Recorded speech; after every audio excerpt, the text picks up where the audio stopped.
The great hall of the Galactic Council was filled with worried voices. Hundreds of alien beings sat in their special seats, each one representing their home world. The air buzzed with fear and panic. In the center of the hall, a tall, crystal-like being stood trembling. Her name was Ambassador Veltari, and she belonged to a peaceful race called the Luminari. Veltari's crystal body glowed with a sad blue light as she spoke. Her voice came through the translation machines that helped all the different aliens understand each other. "The Devourers have come back," she said, and her words made the entire hall go quiet. "They destroyed our outer colonies. All of them. We lost 6 billion people in just 1 week." The aliens in the hall shifted nervously in their seats. Everyone knew about the Devourers. They were like a nightmare from old stories. These creatures traveled from planet to planet, eating everything alive. They left nothing behind except empty, dead rocks floating in space. "Our defense ships tried to fight them," Veltari continued, her voice shaking. "But we are not warriors. We never learned to fight wars. The Devourers destroyed our fleets in minutes. Now they are coming for our homeworld." In one corner of the hall, Commander Juan sat quietly with the small human group. Earth had only been allowed to watch these meetings for a few years. Most aliens thought humans were too young and stupid to be real members of the council. Juan listened carefully to every word, his dark eyes watching the crystal alien with interest. Elder Consul Thys, a giant bug-like creature with sharp claws, made angry clicking sounds. "The Luminari chose to be peaceful," he said in a cold voice. "They got rid of all their warships long ago. This is what happens when you are weak." "What do you want us to do?" asked Representative Crix, who looked like a large fish with arms and legs. "We are builders and traders. We make art and study science. We do not know how to fight wars." Other aliens around the hall nodded their heads. Some made sounds that meant they agreed. Most of the races in the council had given up fighting wars thousands of years ago. They thought war was something only wild, stupid animals did. "The Krithari Empire already fell to the Devourers last month," Veltari said, her crystal body now glowing red with fear. "Their entire army was eaten in 3 days. The Zephyrian Union refuses to help us. They say it is too dangerous. Please, someone must help us. If the Devourers are not stopped, they will eat every living thing in this part of the galaxy." The hall filled with nervous chatter. Aliens talked to each other in their strange languages, but no one offered to help. They were all too scared. Commander Juan stood up slowly. His chair made a small noise as he pushed it back. The sound seemed very loud in the big hall. All the aliens turned to look at him. It was unusual for humans to speak during these meetings. "If I may say something," Juan said in a calm, clear voice. The hall became completely silent. Hundreds of alien eyes stared at the human. Some of them had never seen a human up close before. "My people would like to help the Luminari," Juan continued. "We want to offer our military assistance." For a moment, nobody said anything. Then strange sounds began coming from all around the hall.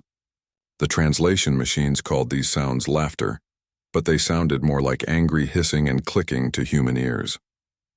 Elder Consul Thys made the loudest clicking sound of all. "Human," he said, and the way he said it made it sound like a bad word. "Your kind has only been in space for about 200 years. You control maybe 10 or 12 star systems. What could you possibly do against an enemy that has destroyed entire empires?" Other aliens made more laughing sounds. A few of them pointed at Juan with their various arms, claws, and tentacles. "Your ships are slow and weak," said another alien that looked like a walking tree. "Your weapons are simple and old-fashioned. You still use explosive rockets and metal bullets. You do not even have energy shields on your ships," added a floating jellyfish-like creature. "How could you fight the Devourers when the mighty Krithari Empire could not?" Juan's face did not change. He had expected this reaction. Most aliens thought humans were primitive because Earth was what they called a death world. Most planets in the galaxy were safe and peaceful. Earth was full of dangerous animals, bad weather, and natural disasters. To the peaceful aliens, this made humans seem like wild animals. "We will send what ships we can," Juan said simply. This made the aliens laugh even harder. Elder Consul Thys stood up, his bug-like body towering over everyone else. "Little human," Thys said in a voice full of contempt. "The Devourers have bioships the size of cities. They have weapons that can crack planets in half. They are a force of pure destruction that has terrorized the galaxy for millions of years. What can your tiny fleet of primitive ships possibly do?" Juan looked directly at the giant bug alien. His brown eyes were calm and steady. We can try. The laughter in the hall got louder. Some aliens slapped their desks with whatever they used for hands. Others made sounds that meant they thought this was the funniest thing they had ever heard. This is not a joke, Veltari said, her crystal body flashing between blue and red. My people are dying. Every day we wait, more colonies fall to the devourers. And we are sorry for your people, said Representative Crix. But sending these humans to fight would be like sending children with toy swords to fight a dragon. It would only get them killed for no reason. Perhaps, said Elder Consul Thys, this human does not understand what the devourers really are. Human. These creatures are not like the small wars your kind fights on your little death world. The devourers are a plague that consumes everything. They turn entire solar systems into food. They have destroyed civilizations that existed for millions of years before your planet even had life on it. Juan nodded politely. We understand the danger, he said. That is why we want to help. The aliens looked confused. They could not understand why humans would want to fight something so dangerous for people they barely knew. Very well, Thys said with a sound like breaking glass that meant he was annoyed. Send your little fleet if you wish. When the devourers destroy you, perhaps the galaxy will learn not to trust primitive deathworld species with important matters. Juan bowed slightly to the council, the way humans showed respect. Thank you for your permission. We will leave immediately. As Juan walked out of the Great Hall, he could hear the aliens still laughing behind him. They thought Earth's offer was stupid and hopeless. They had no idea what was coming. Ambassador Veltari watched the human leave. For the first time in weeks, she felt a tiny spark of hope.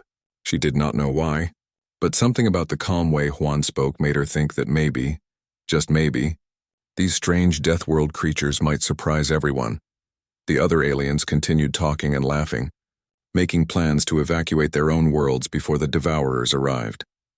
None of them noticed the small smile on Juan's face as he left the hall. The humans were coming, and the galaxy was about to learn what that really meant. 3 days after the council meeting, Admiral Kyung stood in the war room on Luna Base looking at dozens of glowing screens that showed the location of every human ship in space. The room was deep underground on Earth's moon, protected by thick metal walls and energy shields. This was where humanity planned its wars.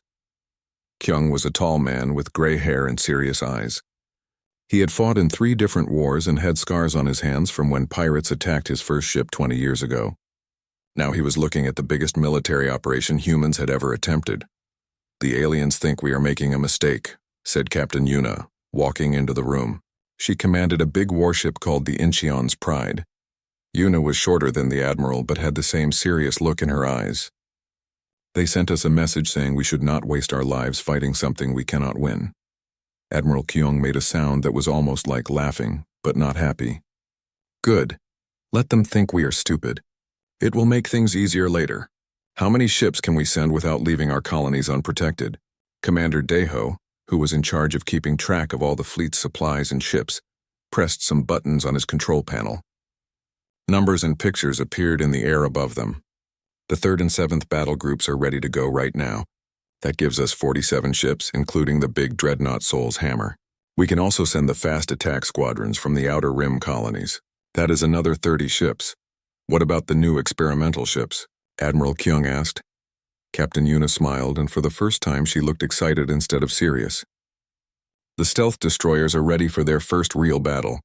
Captain Minho has been asking for weeks when he can take the Ghost of Busan into actual combat. He says his crew is getting bored practicing on training targets. Admiral Kyung nodded. The Ghost of Busan was one of 3 ships that used new technology to become invisible to enemy sensors. No other race in the galaxy had ships like this because they all thought hiding during battle was dishonorable. Humans did not care about honor when lives were at stake. Lieutenant Suman, the youngest officer in the room, looked up from her computer screen. She was only 25 years old but was already one of the best tactical experts in the fleet. Sir, our intelligence reports say the Devourer bioships do not like extreme heat or electromagnetic pulses. Our plasma lance weapons should work very well against them. Excellent, Admiral Kyung said. What about our secret weapon? Commander Daeho's face became very serious. The Gyeongbok is loaded and ready to go. If the situation becomes desperate enough, we have the option to use it. Everyone in the room became quiet. The Gyeongbok carried humanity's first planet killer weapon. It was a device that could make a star collapse and explode. destroying everything in an entire solar system.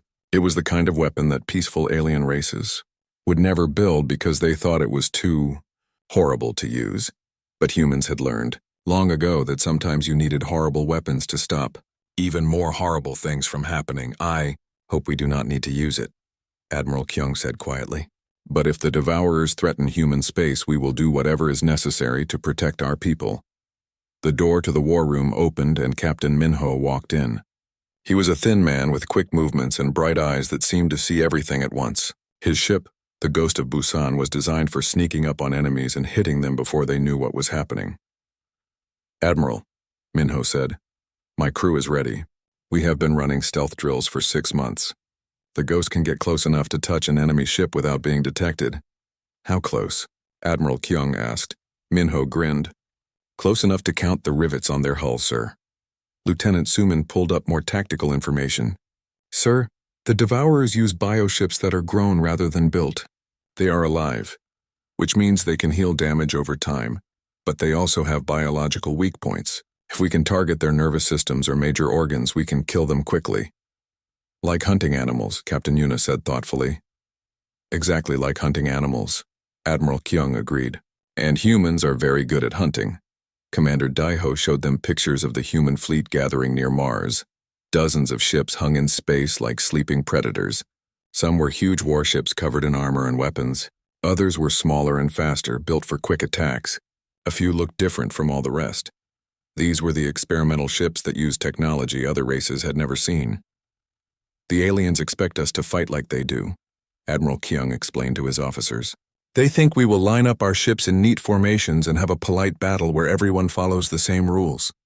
They do not understand that humans learned to fight on a world where everything was trying to kill us. Earth was what galactic scientists called a Class 20 deathworld. Most planets where intelligent life developed were calm and safe. Earth had earthquakes, volcanoes, hurricanes, tornadoes, ice ages, and more dangerous animals than any other known world. Humans had spent millions of years learning to survive against impossible odds. What they do not know, Captain Yuna said, is that humans do not fight like civilized aliens. We fight like the apex predators we evolved to be. Admiral Kyung walked over to a large window that looked out at the fleet. Ships were still arriving from all over human space. Some came from the mining colonies around Jupiter. Others came from the farming worlds near Alpha Centauri. A few came from the military bases on the edge of human territory, where they watch for pirates and other threats.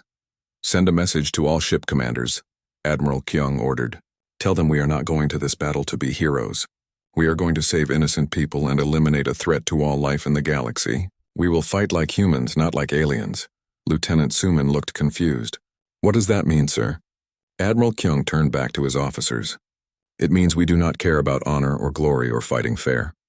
We care about winning and protecting people who cannot protect themselves. The Devourers have been terrorizing the galaxy for millions of years because no one has ever fought them the way they needed to be fought. Like animals, Commander Daiho said. Understanding. Like animals, Admiral Kyung confirmed. The Devourers are predators who have never met a bigger predator. They are about to learn what happens when you threaten the children of Earth. Captain Minho checked his watch. How long until we jump to hyperspace? 2 hours, Admiral Kyung replied. Use the time to make sure your crews understand what we are doing. We are not going to fight a war the way the galaxy expects. We are going to hunt. The officers began to leave the war room to prepare their ships. As they walked out, Admiral Kyung called after them. And send one more message to the Galactic Council, he said. Tell them the humans are coming. Lieutenant Suman paused at the door. What if they ask how many ships we are sending? Admiral Kyung smiled, and for a moment he looked less like a military officer and more like the predator his species had evolved to be. Tell them we are sending enough. 2 hours later, the human fleet jumped into hyperspace. 77 ships carrying the most dangerous species the galaxy had ever produced were heading toward their first real test against an enemy that had destroyed empires. The aliens had laughed at Earth's offer of help. They thought humans were too primitive and weak to make a difference. They were about to discover just how wrong they were. In the depths of space, something that had terrorized the galaxy for millions of years was about to meet something even more terrifying. A species that had turned their entire planet's ecosystem into their hunting ground, and then reached for the stars. The human fleet dropped out of hyperspace at the edge of the Kepler 442 system, like sharks appearing in dark water. 77 ships hung in the black void of space, their hulls gleaming under the light of the distant star. Before them stretched a sight that would have made any civilized species turn around and flee. Dozens of massive bioships filled the space around the fourth planet. Each one was the size of a small city, their organic hulls pulsing with veins of sickly green light. These were the Devourers, and they were in the middle of consuming another world. Admiral Kyung stood on the bridge of his flagship, the Soul's Hammer, watching the tactical displays. The ship around him hummed with power, its weapon systems coming online one by one. Unlike the elegant energy weapons favored by galactic civilizations, human ships carried simple, brutal weapons designed for one purpose: killing enemies as efficiently as possible. Analysis complete. "Sir," reported Lieutenant Suman from her sensor station, "I count 38 Devourer bioships in the system. They appear to be harvesting the population of the colony world. Long-range sensors detect one luminary evacuation ship trying to escape toward the edge of the system." "Distance to the evacuation ship?" Admiral Kyung asked. 12 million kilometers and closing fast. The Devourers are pursuing it." Admiral Kyung nodded grimly. The luminary ship was filled with refugees, families, children, elderly beings who had never hurt anyone in their lives. If the Devourers caught them, they would all be consumed alive. "Signal Captain Minho," Admiral Kyung ordered. "The Ghost of Busan is to engage immediately. Show these creatures what stealth technology can do." On the bridge of the stealth destroyer Ghost of Busan, Captain Minho smiled as he received his orders. His ship was invisible to sensors, a ghost in the darkness that could strike without warning. Around him, his crew prepared for battle with the quiet efficiency of professional hunters. "Cloaking system at maximum," reported his sensor officer. "We are completely invisible to their biosensors." "Weapons charged and ready," added his gunner. "Plasma lance is at full power." Captain Minho studied the tactical display, selecting his target. The largest bioship was leading the pursuit of the Luminari refugees. It looked like a massive jellyfish made of bone and meat, with long tentacles that crackled with bioelectric energy. "Target locked," Minho announced, beginning attack run.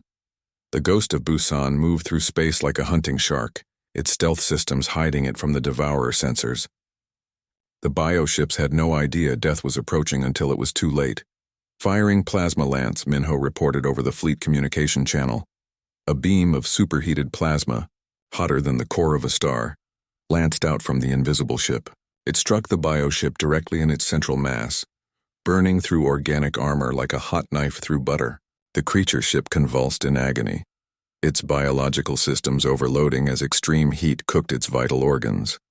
Within seconds, the massive bioship was venting atmosphere and biological fluids into space. Its tentacles went limp, and the sickly green light in its veins faded to black. "Confirmed kill," Captain Minho announced, and his voice carried a note of satisfaction. "These things really do not like our fire." The other Devourer bioships reacted with confusion and rage. They had never been attacked by something they could not see. Their biosensors swept through space trying to locate the invisible enemy that had just killed one of their own. "All ships," Admiral Kyung ordered, "engage at will. Implement hunting pack tactics." What happened next shocked any alien observers who might have been watching. Instead of forming the neat battle lines that galactic militaries used, the human fleet scattered like a pack of wolves spreading out to surround their prey. Captain Yuna's heavy cruiser Incheon's Pride led a squadron of warships in a flanking attack from the left. Her ship's railguns fired depleted uranium slugs at tremendous speed, each projectile carrying the kinetic energy of a small asteroid. The metal slugs punched through bioship hulls like bullets through paper, creating massive internal damage as they tumbled through organic tissues. "Railgun impact confirmed," Captain Yuna reported as one of her targets began to split apart. "Their armor cannot stop kinetic penetrators." Meanwhile, Commander Jaewon led his fighter squadrons in an attack that left the Devourer hive mind completely baffled. Instead of the predictable formation flying used by galactic militaries, the human pilots flew like aerial predators, each one making independent decisions and attacking from unexpected angles. Fighter pilot Jisoo rolled her small ship under a bioship's tentacle and fired her plasma cannons directly into what looked like an eye. The organic structure exploded in a burst of alien blood and tissue. "This one's nervous system is located in the forward section," she reported over the radio. "Hit them in the eyes and they go down fast." Pilot Wusung dove his fighter between two bioships and launched a spread of micromissiles. Each missile was programmed to target biological weak points, boring into the creature's flesh before exploding inside their bodies. The Devourers tried to adapt to this new style of warfare, but they could not understand it. For millions of years, they had fought enemies who used predictable tactics and followed the rules of civilized warfare. The humans fought like wild animals, striking from all directions at once with no regard for honor or tradition. "The Devourers are forming a defensive cluster," Lieutenant Suman reported from the Soul's Hammer. "They are trying to protect their command ship." Admiral Kyung studied the enemy formation. The bioships had arranged themselves in a sphere around their largest vessel, a nightmare creature the size of a small moon. This was clearly their leader, the brain that controlled the local hive mind. "Signal all ships," Admiral Kyung ordered. "Implement Doctrine 7. Across the human fleet, a transformation took place that would have terrified any civilized observer. The disciplined military formation dissolved completely as each ship began operating independently. It was organized chaos, the fighting style of a species that had spent millions of years perfecting the art of killing. The Soul's Hammer charged directly at the enemy formation, its heavy armor absorbing bioelectric attacks as it closed to point-blank range. Admiral Kyung's ship opened fire with every weapon it had: plasma cannons, missile launchers, railguns, and particle beams. The concentrated firepower tore through the Devourer defensive line like tissue paper. Captain Dongyun's destroyer, the Busan Thunder, used its superior speed to dart between enemy ships, firing precise shots at their weak points before racing away. His crew had studied the bioship's anatomy and knew exactly where to hit to cause maximum damage. Their central nervous system runs along the main body axis, Dongyun reported as he crippled another bioship. Sever that connection and they lose motor control. The stealth ships continued their invisible attacks, appearing from nowhere to deliver devastating strikes before vanishing again. The Devourers had no defense against enemies they could not see or predict. But it was the human boarding parties that truly showed the difference between civilized species and apex predators. When bioship hulls were breached, human Marines did not wait for the atmosphere to stabilize or the artificial gravity to be restored. They went in wearing armor that let them fight in the vacuum of space, carrying weapons designed to kill in the most hostile environments imaginable. Sergeant Taehyung led his squad through the organic corridors of a damaged bioship, hunting the creature's brain center. The walls around them pulsed with alien life, and strange growths tried to grab at their boots. The Marines moved like soldiers who had trained in Earth's most dangerous environments: jungles, deserts, Arctic wastelands, and urban ruins. "Contact front," Taehyung called out as they encountered Devourer organisms, writhing masses of tentacles and teeth that served as the ship's immune system. The Marines opened fire with plasma rifles, burning through alien flesh with practiced efficiency. "These things are just animals," reported Corporal Minji, as she lobbed an explosive grenade into a mass of organic defenders. "Dangerous animals, but still just animals." Within an hour, the battle was over. 38 Devourer bioships had been reduced to 38 drifting chunks of dead meat floating in space. The human fleet had suffered minor damage to 3 ships and no casualties. The rescued Luminary evacuation ship sent a transmission filled with amazement and gratitude. "How did you do that?" Ambassador Veltari asked over the communication channel. "The Krathari Empire's entire battle fleet could not destroy even one bioship, and you eliminated dozens of them." Admiral Kyung looked out at the wreckage floating around his fleet. "We fought them the way we fight everything else," he replied simply. "Like the predators we are." As the human ships began collecting data from the destroyed bioships, the galaxy received its first real lesson about what happened when you put Deathworld apex predators in starships and pointed them at an enemy. The Devourers had ruled through fear for millions of years. Now they had encountered something more frightening than they were, and this was just the beginning. 2 weeks after the first battle, the human fleet had grown to nearly 200 ships as reinforcements arrived from every corner of human space. They hung in formation at the edge of a system that contained something no galactic civilization had ever seen: the Devourer staging ground. At the center of the system was a neutron star, A collapsed stellar core so dense that a teaspoon of its material would weigh as much as a mountain. Around this cosmic monster, the Devourers had built something that defied imagination. A space station the size of a small planet, its biomechanical structure stretching across millions of cubic kilometers. Captain Heejin stood on the bridge of her reconnaissance ship, the Docto Explorer, staring at the sensor readings with a mixture of awe and horror. Intelligence was right, she reported to the fleet command. This is where they breed their invasion fleets. The station was alive in the most terrible sense. Its surface writhed with organic growth, and massive birth chambers could be seen pushing out new bioships like a factory producing weapons of war. Energy readings showed that the structure was using the neutron star's incredible gravitational field to manufacture exotic matter, substances that could only exist under the most extreme conditions in the universe. The luminary ships hung back at what they considered a safe distance, their crystal hulls reflecting the deadly radiation from the neutron star. Ambassador Veltari's voice came through the communication array, filled with disbelief and terror. "Commander Juan," she transmitted, "that structure contains trillions of devourer organisms. Our scientists estimate it has been growing for over 1,000,000 years.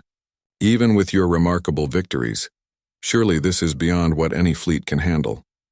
Commander Juan, who had been promoted to overall human fleet command after Admiral Kyung returned to Earth for more reinforcements, studied the tactical displays with calm concentration. The human force now represented the largest battle fleet in human history, and he was about to lead it against an enemy stronghold that dwarfed anything humans had ever encountered. "Not any fleet," he replied quietly, "but we are not just any species." Captain Dongyun, commanding the experimental heavy cruiser Busan Thunder, transmitted his analysis of the station's structure. Sensor readings confirm the station is using the neutron star's gravity to create antimatter and exotic particles. If they complete whatever project they are working on, they will have enough power to sterilize entire galactic sectors in a matter of days. The implications were staggering. The Devourers were not just building more bioships, they were constructing a weapon that could destroy all life in thousands of star systems simultaneously. "Then we stop them here," Commander Juan declared. "Signal the Gyeongbok. Prepare the gravitational collapse weapon." The plan was audacious beyond anything attempted in galactic history. Using experimental technology developed in secret human laboratories, they would destabilize the neutron star itself, creating a controlled stellar collapse that would destroy the Devourer station while leaving the surrounding star systems intact. As the human fleet moved into attack position, something unprecedented happened. For the first time in its millions of years of existence, the Devourer hive mind attempted direct communication with an enemy. The message came as a series of electromagnetic pulses that the ship computers translated into basic concepts. "What are you?" The question rippled through the human fleet. In all their encounters with the Devourers, the creatures had never shown curiosity about their enemies. They simply consumed everything in their path like a force of nature. But now, faced with a species that fought unlike anything they had encountered, the hive mind was actually asking questions. Captain Yuna, coordinating the fleet's defensive formations from her command ship, decided to answer. "We are the species that turned our homeworld's deadliest predators into pets. We are the children of a planet where everything tries to kill you, and we became the apex predator anyway. We are humans." The response from the hive mind was immediate and overwhelming. Thousands of bioships began launching from the massive station, a swarm so vast it blocked out the light from the neutron star. Each ship was larger than anything the humans had faced before, armed with weapons that could crack planets and powered by the station's exotic matter generators. Sensor count shows over 3,000 bioships launching, reported Lieutenant Suman from her position on the Soul's Hammer. Each one is approximately the size of our largest dreadnoughts. "And they are all heading directly for us," added Captain Minho from his stealth destroyer. "No defensive formations, no tactical positioning. They are just charging straight at us like angry animals." Commander Juan smiled grimly. "Good. Animals are what we know how to hunt. All ships," he ordered over the fleet communication channel, "show them why Earth is classified as a Class 2 deathworld." What followed was unlike any battle in galactic history. The human fleet did not retreat or form defensive lines as the massive swarm approached. Instead, they accelerated directly toward the enemy, closing the distance as fast as their engines could manage. The two forces met in the space between the neutron star and its outermost planet, and the collision was like watching sharks fight a school of giant squid. The Devourers had overwhelming numbers and superior firepower, but they were fighting an enemy that did not follow any of the rules they understood. Captain Minho's stealth squadrons struck like ghosts in the darkness, their ships appearing from impossible angles to deliver concentrated plasma strikes before vanishing again. The Devourers had evolved to track their prey by biological signatures, but human ships were machines with no life signs to detect. Ghost leader to all units, Minho reported as his ship materialized inside a cluster of bioships and unleashed a full spread of missiles. Their sensors cannot track us when we shut down life support. We can move among them like shadows. Captain Yuna led the heavy battle line in a brutal slugfest that showcased human engineering philosophy. When bioelectric weapons overloaded the Inchun's Pride's shields, she simply rerouted power to the backup systems and continued fighting. When plasma bolts burned through her armor, emergency teams sealed the breaches and kept the ship operational. Hull breach on decks 4 through 7, her damage control officer reported. Atmospheric pressure dropping. Seal those sections and keep fighting, Yuna ordered calmly. We have come too far to quit now. This was the fundamental difference between human and alien military philosophy. Galactic civilizations built their ships to be elegant and efficient, with sophisticated systems that required perfect conditions to function. Human ships were built like the predators who created them, tough, adaptable, and capable of continuing to fight even when badly damaged. Commander Jawan's fighter squadrons demonstrated another uniquely human characteristic, the ability to learn and adapt during combat. As the battle progressed, the pilots began sharing information about Devourer weaknesses, developing new tactics in real time. Their bioships have a 2-second delay between detecting a target and firing, reported pilot Jisoo, as she dove through a storm of organic projectiles. If you keep changing direction, they cannot hit you. The big ones are slow to turn, added pilot Wusung. Get behind them and they cannot bring their main weapons to bear. But it was the human ability to operate as individuals, while maintaining overall coordination, that truly baffled the hive mind. The Devourers were used to fighting enemies that thought and acted as unified groups. Humans fought like a pack of intelligent predators, each one making independent decisions while working toward the same goal.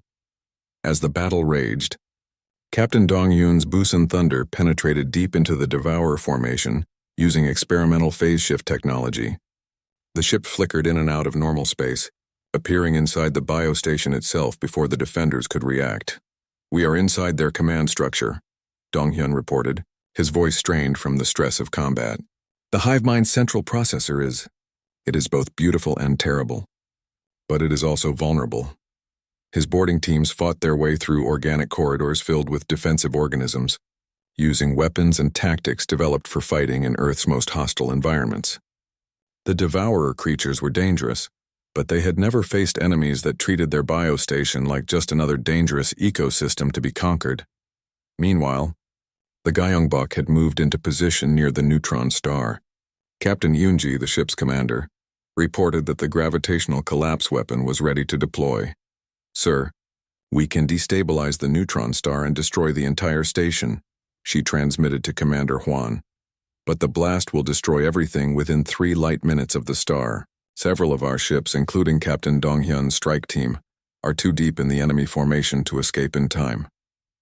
Commander Hwan looked at the tactical display showing the positions of all human ships. By any strategic calculation, sacrificing a few ships to eliminate the Devourer threat would be the logical choice. But humans did not think like machines calculating acceptable losses.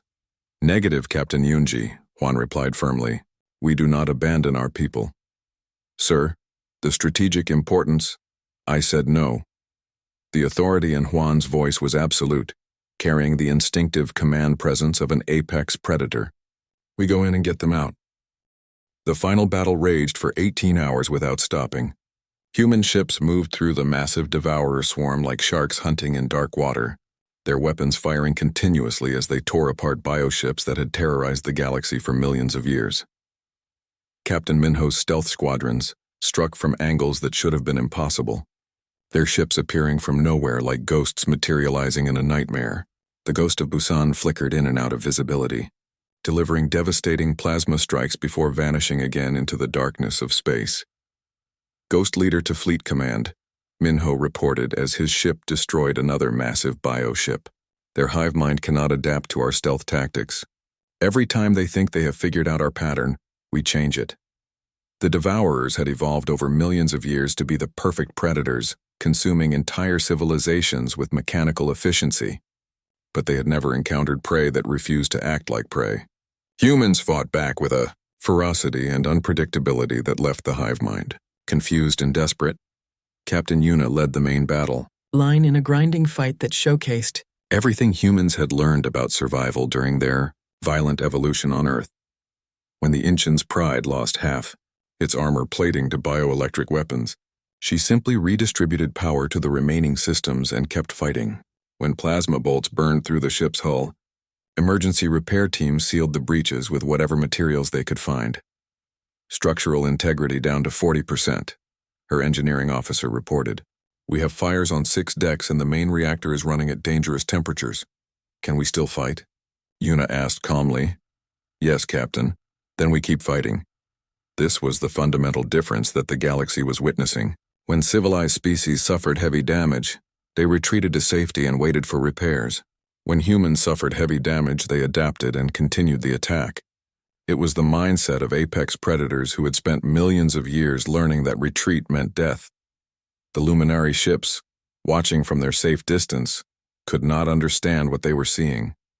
Their crystalline forms flickered with amazement as they observed human vessels continuing to fight, even when they should have been destroyed. This is impossible, Ambassador Veltari transmitted. Your ships should have been eliminated hours ago. How are you still winning? Commander Huan, coordinating the battle from his flagship while simultaneously planning rescue operations and tactical strikes, responded without taking his eyes off the tactical displays. You are thinking like prey animals. We are apex predators. We do not stop until the threat is eliminated. Throughout the battle, human ships demonstrated capabilities that no galactic civilization possessed. When conventional weapons ran low, they switched to backup systems. When backup systems failed, they improvised new solutions using whatever materials were available. When all else failed, they rammed enemy ships with the fury of cornered animals. Captain Dong Yun's strike team, fighting inside the biostation itself, showed another uniquely human trait: the ability to function effectively in the most hostile environments imaginable. The organic corridors of the station were filled with defensive creatures that secreted acid, fired bioelectric bolts, and tried to digest intruders alive. Human Marines moved through this nightmare landscape as if it were just another dangerous ecosystem to be conquered. These creatures are defending their nest, reported Sergeant Taehyung as his squad fought through a mass of writhing tentacles. But we have been fighting dangerous animals our entire evolutionary history. This is just another hunt. The Marines used weapons and tactics developed for Earth's most hostile environments: plasma rifles that could function underwater, explosive charges that worked in vacuum, armor that protected against everything from Arctic cold to volcanic heat. The Devourer organisms were deadly, but they had never faced enemies who treated their biostation like just another dangerous planet to be explored. Meanwhile, the space battle continued with an intensity that shocked every observer.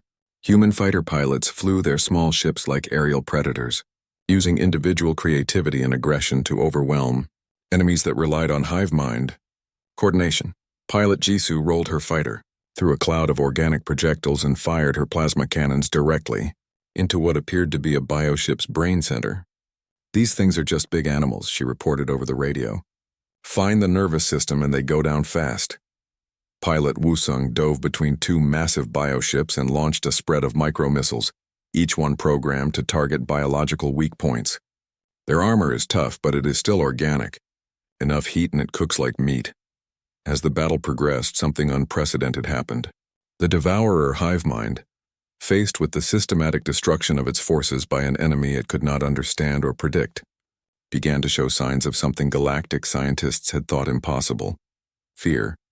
The bioships started to retreat from the most aggressive human attacks, clustering around their command vessel like frightened animals seeking protection. For creatures that had consumed entire star systems without hesitation, this behavior was incomprehensible. "They are afraid of us," Lieutenant Suman observed from her sensor station. "The readings show stress hormones flooding their bioships.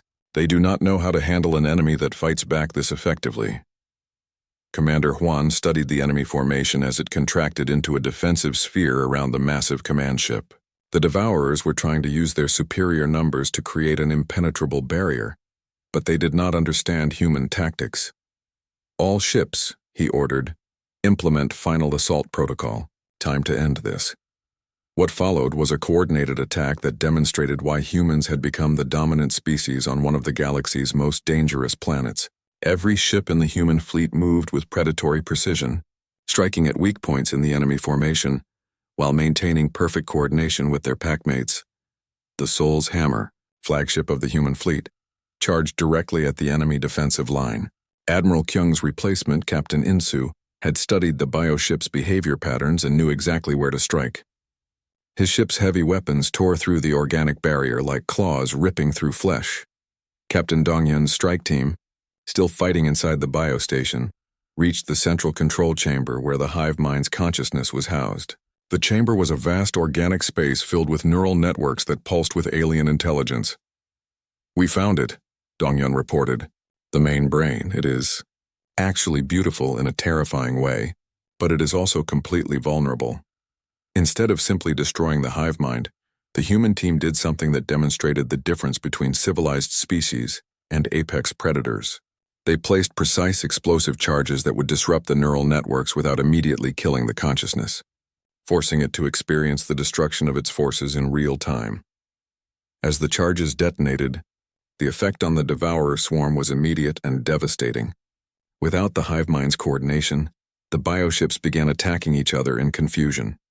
Millions of years of evolutionary programming broke down as individual organisms reverted to primitive survival instincts. The massive command ship, its consciousness dying slowly and painfully, transmitted one final message across all frequencies. "What have we become?" Commander Juan's response was heard throughout the galaxy. "You have become extinct." The biostation's destruction created a cascade failure that eliminated the entire Devourer staging ground.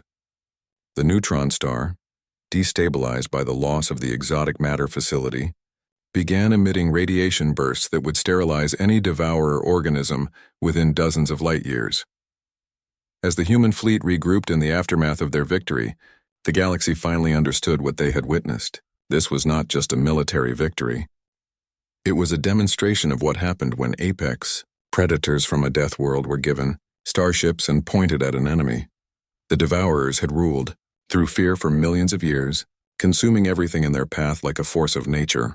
But nature had produced something even more fearsome, species that had turned their entire planet into their hunting ground and then reached for the stars. Ambassador Veltari's transmission to the human fleet carried a tone of awe and gratitude that would be remembered for generations. "You have done the impossible. The nightmare that has haunted our galaxy for millions of years is over. How can we ever repay you?" Commander Juan looked out at the wreckage floating around his fleet, the remains of an enemy that had thought itself invincible. "You do not need to repay us," he replied. "This is what pack hunters do. We protect those who cannot protect themselves." As news of the victory spread throughout the galaxy, civilizations that had cowered in fear for millennia began to understand a new reality. The humans were not primitive barbarians playing with crude weapons. They were the most dangerous predators the universe had ever produced, and they had chosen to use their power to protect the innocent 6 months later. In the rebuilt Galactic Council chambers, the seating arrangement reflected this new understanding. The human delegation no longer sat in the observers section but occupied a place of honor at the center of the hall. Elder Consul Theiss, his mandibles clicking nervously, addressed Commander Juan with,